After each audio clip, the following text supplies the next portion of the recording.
मैं हूं निखत परवीन खान और आप देख रहे हैं India perfect news. Chit fund कंपनियों में जमा पूंजी मिलने की आस में उमड़ी भारी भीड़।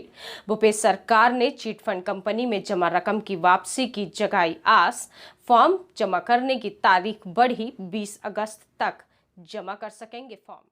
छत्तीसगढ़ के मुख्यमंत्री श्री भूपेश बघेल ने अपने चुनावी वादा अनुरूप चीट फंड कंपनियों में जमा रकम की वापसी के लिए प्रदेश स्तर में अभियान चलाया जा रहा है। जिसकी भी रकम चीट फंड कंपनियों में जमा है और वो रकम नहीं मिल पा रही है, वे निवेशक निर्धारित फॉर्म के साथ चीट फंड कंपनी द्वारा मिले प्रमाण पत्र की छाया प्रति तहसील कार्यालय और पंचायत सचिव के कार्यालय में जमा कर सकते हैं।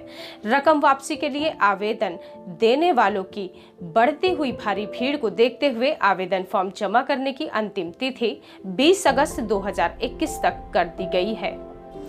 सहारा इंडिया में सबसे ज्यादा रकम जमा हुई है और पूरे देश में सहारा के निवेशकों की संख्या लाखों में बताई जा रही है। हालांकि सहारा इंडिया चीट फंड श्रेणी में नहीं आता है, फिर भी विगत 2-3 सालों से निवेशकों का पैसा अवधि पूर्ण होने के बाद भी नहीं लौटाया जा रहा है, जो कि चिंता का विषय है। सहारा इंडिया के निवेशकों के द्वारा भी अपनी रकम वापसी के लिए आवेदन लगाया जा रहा है। सर बताइए, 32 सालों से आप पोस्ट ऑफिस का काम कर रहे हैं और उसके बावजूद भी लोगों को ये चीट फंड कंपनियों पे ज़्यादा विश्वास जताते हैं, मतलब ऐसा हम देखते हैं हमेशा।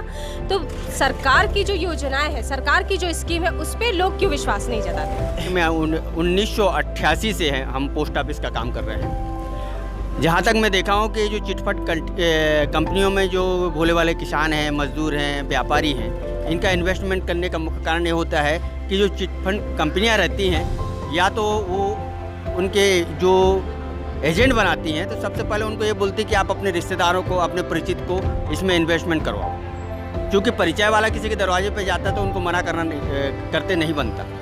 पहली वजह तो ये होती है। दूसरा ये है कि इनको एक ज़्यादा ब्याज का प्रलोभन दिया जाता है कि आपको ज़्यादा ब्याज मिलेगा। तीसरी बात ये होती है कि जो एजेंट बनते हैं उनको ज़्यादा कमीशन दिया जाता है। इस कारण से ये जो भोले वाले लोग हैं और कुछ जानकार लोग भी हैं, फिर भी क्या है, लिहाज सकोच में उनको जमा करना पड़ जाता है। तो इस वजह से लोग लाखों करोड़ों रुपए की अपनी गाड़ी कमाई को चिटफंड कंपनियों में जमा करते हैं। और फिर देख रहे हो आप, हज़ारों की संख्या में लोग यहाँ पर खड़े हुए हैं। किसी ने 10 लाख जमा किया, किसी ने 8 लाख जमा किया। तकलीफ़ इस बात से होती है जब कोई नौकरी वाला रिटायर होता है और अपने नौकरी के दरमियान की जो जमा पूंजी है, जिसको एक साथ ग्रेचुटी के रूप में मिलती है 8 लाख 10 लाख रुपया, और इसी चिटफंड कंपनियों में जमा कर देते हैं और फिर वो उसे खो देते हैं उसको। हालांकि ये शासन का एक प्रयास है, वैसे उम्मीद की एक छोटी सी किरण है। तो आप शासन से ये मतलब उम्मीद करते हैं कि इनका ये पैसा रिटर्न हो जाए और नेक्स्ट जो है वो पोस्ट ऑफिस की जो स्कीमें हैं उसमें जमा की जाए। वैसे एक बार मैं आपको बता दूंगा, जो जितनी भी चिटफंड कंपनियां डिफ़ाल्टर होती हैं, दिवालिया होती हैं, ऑफिस बंद करके चली जाती हैं, तो अपना एक जो कानून है, नियम है, ये बहुत स्लो चलते हैं। इनको क्या कोर्ट केस होता है, फिर कोर्ट केस से 5 साल चलता है, 10 साल चलता है। जबकि इसमें होना चाहिए फास्ट ट्रैक। तुरंत में जो भी कंपनी यदि मान लो पैसा लेके भागती है, तो उसकी जितनी भी संपत्ति है उसकी नीलामी होना चाहिए और उस रेशियो में जमाकर्ताओं का भुगतान तत्काल में होना चाहिए। तो जैसे कि सहारा इंडिया कहा जाता है, अभी 2-3 साल से कोर्ट केस चल ही रहा है, 3-4 साल से, और उनके एजेंट बोलते हैं कि अब निर्णय आने वाला है, अब निर्णय आने वाला है, जबकि इतना लेट लतीफ़ नहीं होना चाहिए। मतलब सरकार को, शासन को इस पर नकेल कसनी चाहिए। नकेल कसना चाहिए, यानी कि एकदम फास्ट ट्रैक होना चाहिए कि भाई तत्काल में निर्णय ले लो और जितने उस रेशियो में उनका भुगतान कर दो जिन्होंने भी जमा किया है।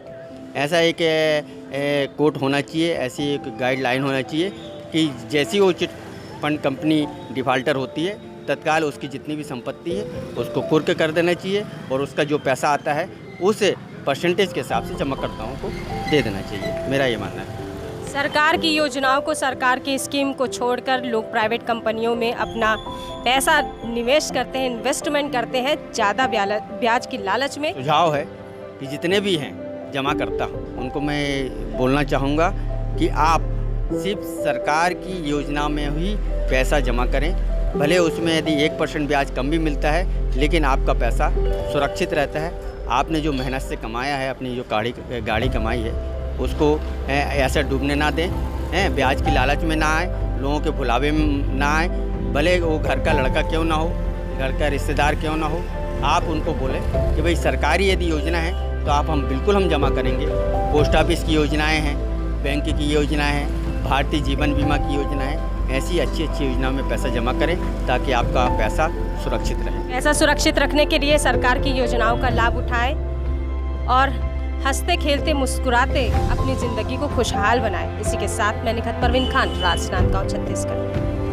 हमारा चैनल सब्सक्राइब, लाइक, शेयर करें और बेल बटन दबाना